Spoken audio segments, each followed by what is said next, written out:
আসসালামু আলাইকুম। কেমন আছেন সবাই? আশা করি যে যেখানে আছেন সবাই ভালো আছেন, সুস্থ আছেন। এটা হাতিসুর। এটি একটি অতি পরিচিত আগাছা জাতীয় উদ্ভিদ। একে হাতিসুর, হাতিমুন্ডি, শ্রীহস্তিনী বিভিন্ন নামে ডাকা হয়। এই গাছটি আগাছার সঙ্গে এখানে সেখানে জন্মায়। বাংলাদেশের গ্রামীণ এলাকায় প্রচুর পরিমাণে আছে এই উদ্ভিদটি। আয়ুর্বেদিক চিকিৎসায় দীর্ঘদিন ধরে ব্যবহার হয়ে আসছে এই উদ্ভিদটি। বিভিন্ন ধরনের শারীরিক সমস্যা সমাধানে এই গাছটির পাতাসহ অন্যান্য অংশ ব্যবহার করা হয়।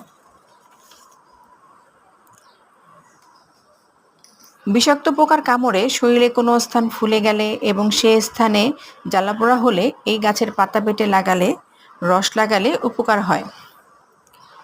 আঘাতজনিত ফোলায় পাতা বেটে অল্প গরম করে লাগালে ফোলা এবং ব্যথা কমে।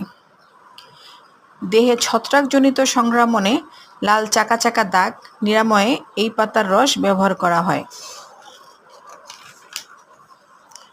টাইফয়েড রোগে এই উদ্ভিদটির পাতার রস হালকা গরম করে পানিতে মিশিয়ে খেলে টাইফয়েড ভালো হয়। দাঁতের মাড়ি ফোলা রোগে আক্রান্ত ব্যক্তি ওই স্থানে হাতিসুরের মূল চিবালে ফোলা কমে। ব্রণের দাগের জন্য এই গাছের পাতা ও তার কচি ডাল থেতো করে 1 ঘন্টা ওই জায়গায় প্রলেপ দিয়ে রাখলে ভালো হয়।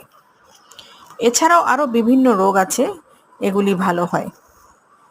আয়ুর্বেদিক চিকিৎসায় দীর্ঘদিন ধরে ব্যবহৃত হয়ে আসছে এই হাতিসুর উদ্ভিদটি।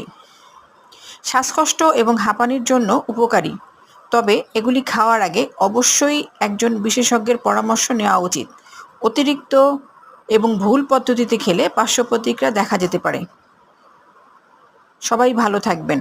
ধন্যবাদ।